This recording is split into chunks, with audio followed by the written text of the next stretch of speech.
Good morning, professors here present, my colleagues. I remain Dr. Ifeoma from Faculty of Law. I'm at the preamble. Starting from the beginning, let me read and then make my observation.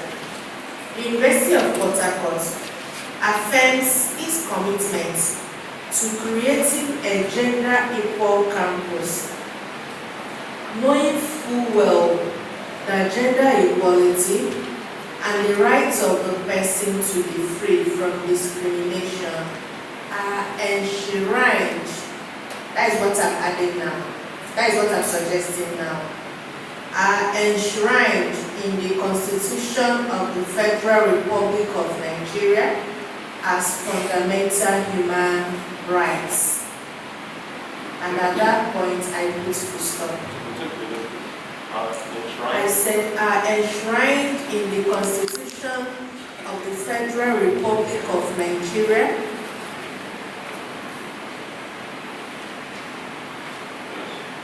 as fundamental human rights. And I put full stop there. I continued by saying the University of Port Harcourt is firm in the belief. What I added now, and I started with the University of Port Harcourt, is firm in the belief. Aside from that, the next paragraph, which is,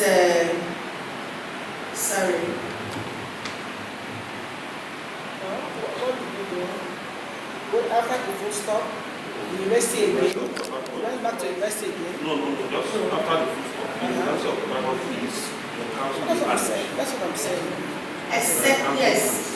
That's it. The University of Port Harcourt is firm.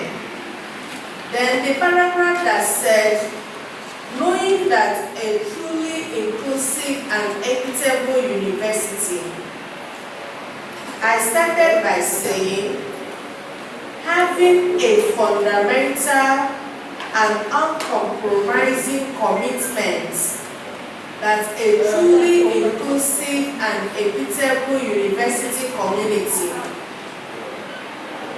as in what you have at the end of that paragraph, I started with it. No, that first paragraph. I'm still at the first paragraph, sir. I started with where you have knowing that a truly inclusive and equitable university. I started by saying having a fundamental and uncompromising commitment that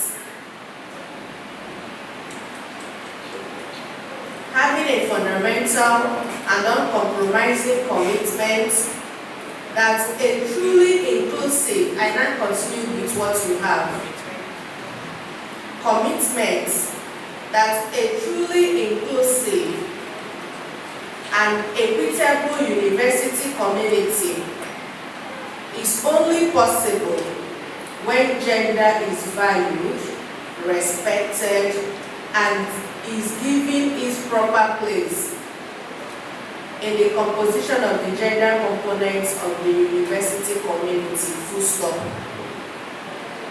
Then for the second paragraph, where we have, in support of the university's commitment to addressing historical and current gender, I think the other day we said we should try as much as we can to avoid inequality and inequalities, that is as a term. So I now suggest, why not we use disparities? It still means the same thing without raising a gloss. After that, still on the second paragraph, line 3, which reads, it recognizes the subjective nature of gender and strives to be a platform where everyone, irrespective of their gender, gets the opportunities.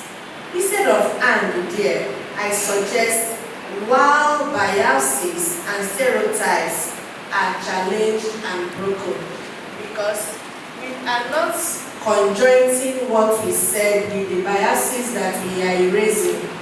That's why I suggest we use while instead of and. Then the third paragraph, I suggest that instead of expressly starting with this policy is in line with, I said in recognition of national and international frameworks, because we are in line with them because we recognize them.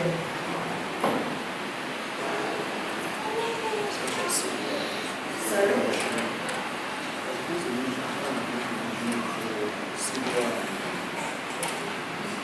Okay, we don't necessarily need to mention them. The international frameworks, they are already there, and it will equally enable us to accommodate others as they come.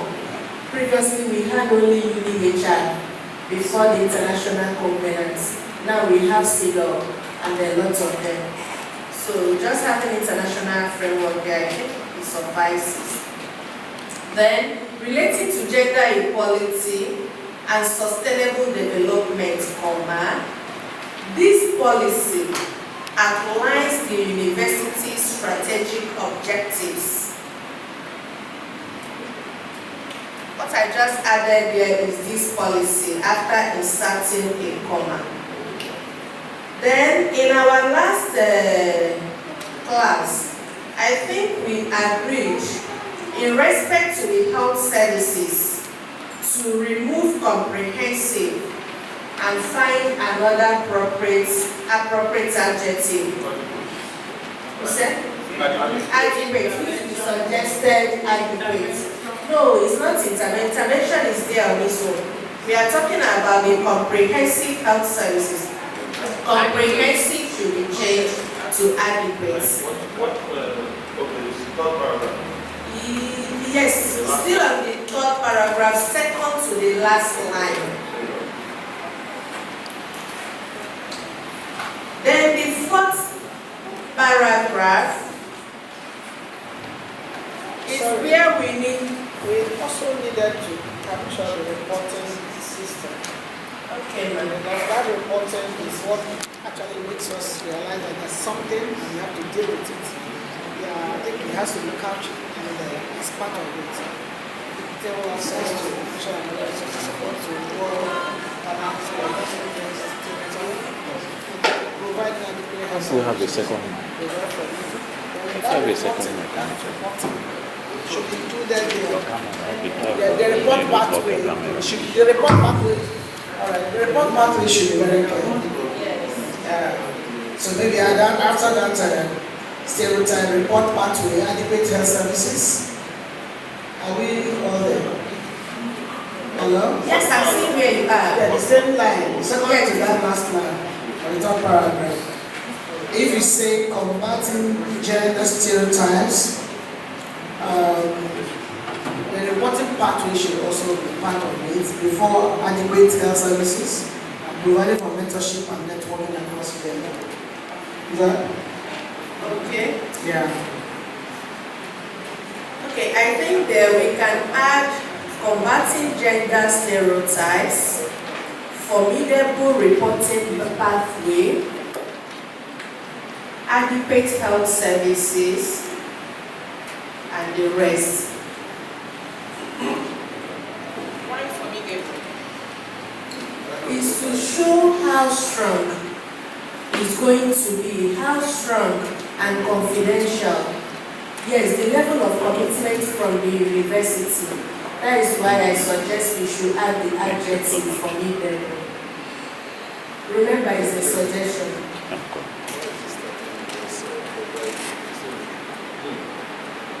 After stereotypes.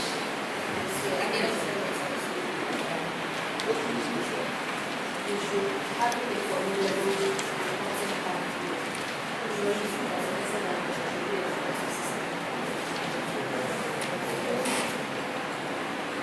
adequate health services.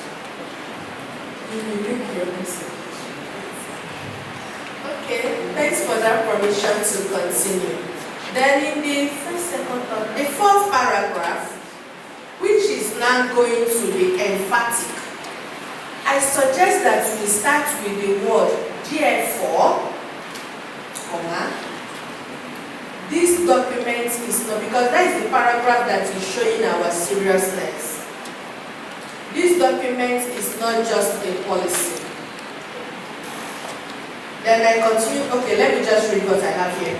Therefore, this document is not just a policy of Apex, but also a framework for what needs to be done and subsequent continuous improvements. The University of Port Harcourt's gender policy is a living document that will, what I have here, I said, that will be examined, assessed, and updated periodically to guarantee that it is applicable. The periodically comes after all these. I think we should have as the need so that there will be a situation where it might not be. Is here after the periodically or as the need arises? Yes. But the periodically should be moved from where it is to down. Exactly. Because we need to address because there might be time when we will need it. You understand? So why capture it? Like that TP has said that not there is already been captured and arise. And then also we need not wait for the specific number of years we mentioned. If there is an exigency that demands change. So does that mean Okay. So from that, will be examined, assessed. Will be examined, assessed, and updated periodically or As the need as the need arises to guarantee that it is applicable, blah, blah, blah. So guarantee its applicability. Okay. Grammar. It's okay. to guarantee that it's applicable? Okay. It's applicable, effective, and practical. Okay. Now, under the objectives, You need to observe any further. the bullet Sorry, you need to observe any further. number 9 that says to provide intervention for the survivors. The 10, to provide intervention for who? I now suggest to victims of sexual harassment and gender-based violence, and offenders should be made to face law. There I changed it. I'm suggesting offenders should be held liable or accountable. They say law, it's not the same. Yesterday we said the offender, the couple should be brought to Should what? It's not the same thing. To law. If you are facing the law, but I have that's it now. Is it 9 and 10? Sam. Okay. Yesterday we mentioned brought to book. Yesterday, so I think we should maintain that language should be brought to book. Let's not focus on the offenders. We need to face the law. Let us focus on should be brought to book. As I think before yesterday. Now we're looking at language. We're looking at the language here. They are facing the law, yes. I agree they are facing the law. But let us make use of that language to ensure that we are being more focused rather than because some persons see the use of language as being focusing on a particular gender. But when people talk about people being culprits being brought to book, their focus is on the male gender. But if we use brought to book, anybody, it can be same sex.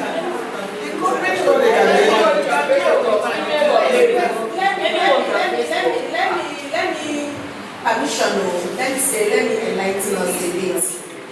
When we come to sexual offenses, gone are the days that sexual offenses are being perpetrated by only males.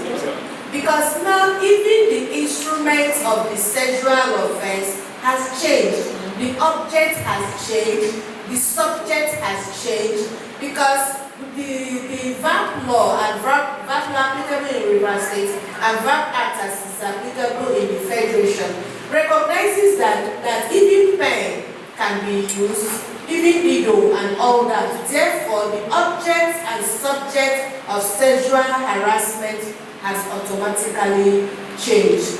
While we are looking at language to be made to face the law and to be held liable or accountable is, the other day we agreed that this thing is going to be an international document. When you say that let them face the law or let them be brought to book, and when you say let them be held accountable or liable, which one is more legal? Which one will linguists be more prone to it? Should be more liable. Should be more liable. More liable or accountable. Should be more liable. To be Should held be more liable. liable. Whatever you say, I think they are all referring to the same thing. You say law, you bring the person to book. You say liable, you bring the person to book. You say accountable, you bring the person to book. But I have issue, even that they have that issue of bullet 9 and 10. To provide intervention for the survivors of reproductive rights abuse for all gender. We have issues there. And then immediately after, you're not having to provide intervention of sexual harassment and gender-based. I think we needed to tweak it, because when we say provide intervention for survivors of reproductive health rights, is it reproductive rights? Reproductive rights. So, how acceptable or how known is it to the people out there? Because we know what we are dealing with.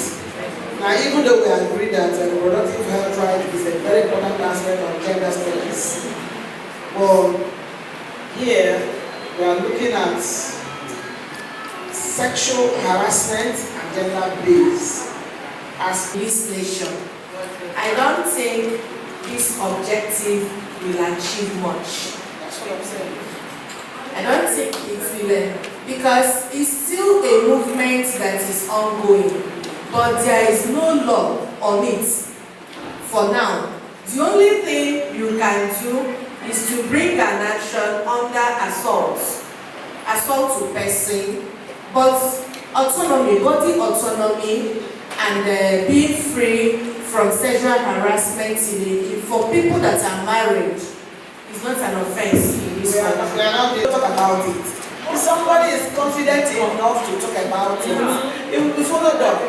It's not that we don't talk about it. It's believed. In fact, it's also enshrined within our system. And a husband, any person married, all those kind of big clouding and reducing statements. I don't think, but for this policy, I'm just looking at that bullet 9 to be that played. Let us deal with bullet 10. So we should scratch out that. That's why I said yes. Because that day we had, for this policy, I'm thinking that we deal with the sexual harassment and gender-based violence. The reproductive rights here, if a girl is being raped, I think that she's been taken to hospital for her reproductive right because she might have been exposed to some damages or anything. So can even give that person something else to break. We agree. That's what we are trying to say. We are trying to see how to tweak it to make sure that it fits into our system or our context. So that means merging both. Yeah, that's why so that it conveys the message, but it captures the message or conveys the message we want to convey. So look at how you go. Hey, let me tell the barrister, I have